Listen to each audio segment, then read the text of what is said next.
ಪ್ರಜಾಧ್ವನಿ ಇದು ಪ್ರಜೆಗಳ ನಂಬಿಕೆಯ ಧ್ವನಿ.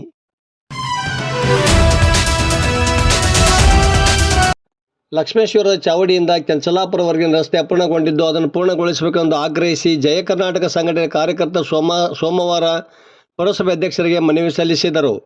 ಸಂಘಟನೆ ತಾಲೂಕು ಘಟಕದ ಅಧ್ಯಕ್ಷ ರಮೇಶ್ ಹಂಗನಕಟ್ಟಿ, ಗೌರವ ಅಧ್ಯಕ್ಷ ಇಸಾಕ್ ಬಾಷಾ ಹರಪನಹಳ್ಳಿ ಮಾತನಾಡಿದರು. ಈ ಸಂದರ್ಭದಲ್ಲಿ ಬಸವರಾಜ್ ಮೇಲ್ಮೂರಿ, ಮೈನುದ್ದೀನ್ ಮೋಮಿನ, ವೀರಭದ್ರಯ್ಯ ಮಠಪತಿ, ಸಚಿನ್ ಕುಮಾರ್ ಮೇಲ್ಮೂರಿ, ಗೌಸ ಸವಣೂರ, ನಜೀರ್ ಬಾಗಲಕೋಟೆ ಸೇರಿದಂತೆ ಸಂಘಟನೆಯ ಎಲ್ಲ ಸದಸ್ಯರು ಇದ್ದರು. ವರದಿ ನಾಗರಾಜ್ ಹಣಿಗೆ, ಪ್ರಜಾಧ್ವನಿ, ಲಕ್ಷ್ಮೇಶ್ವರ.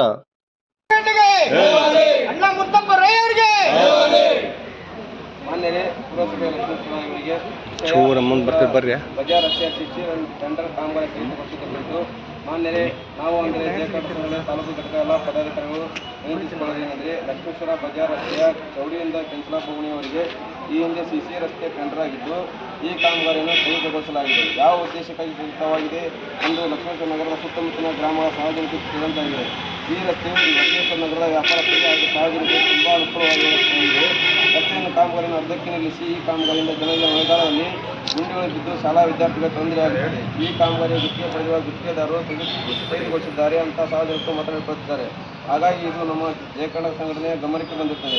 ಪುರಸಭೆ ಮುಖ್ಯಾಧಿಕಾರಿಗಳು ತಾವು ನೂತನ ಅಧ್ಯಕ್ಷರು, ಉಪಾಧ್ಯಕ್ಷರು, ಸರ್ವ ಸದಸ್ಯರ ಗಮನಕ್ಕೆ ತಂದು ಈ ಕಾಮಗಾರಿಯನ್ನು ಪ್ರಾರಂಭಿಸಬೇಕೆಂದು ಕೇಳಿಕೊಳ್ಳುತ್ತೇವೆ. ಮನವಿಗೆ ಸ್ಪಂದಿಸಿ ನಿಂತು ಹೋದ ಕಾಮಗಾರಿಯನ್ನು ಪುನಃ ಪ್ರಾರಂಭಿಸಬೇಕೆಂದು ಕೇಳಿಕೊಳ್ಳುತ್ತೇವೆ. ಈ ಮನೆಗೆ ಸ್ಪಂದಿಸಲೇ ಇಲ್ಲವಾದಲ್ಲಿ ಮುಂದಿನ ದಿನಗಳಲ್ಲಿ ಜಯ ಕರ್ನಾಟಕ ಸಂಘಟನೆಯ ತಾಲೂಕು ಘಟಕದಿಂದ ಲಕ್ಷ್ಮೇಶ್ವರ ಪುರಸಭೆ ಮುಂಭಾಗದಲ್ಲಿ ಪ್ರತಿಭಟನೆಯನ್ನು ಹಮ್ಮಿಕೊಳ್ಳುತ್ತೇವೆ. ಶಾಸಕರು, ಜಯ ಕರ್ನಾಟಕ ಸಂಘಟನೆ, ಲಕ್ಷ್ಮೇಶ್ವರ.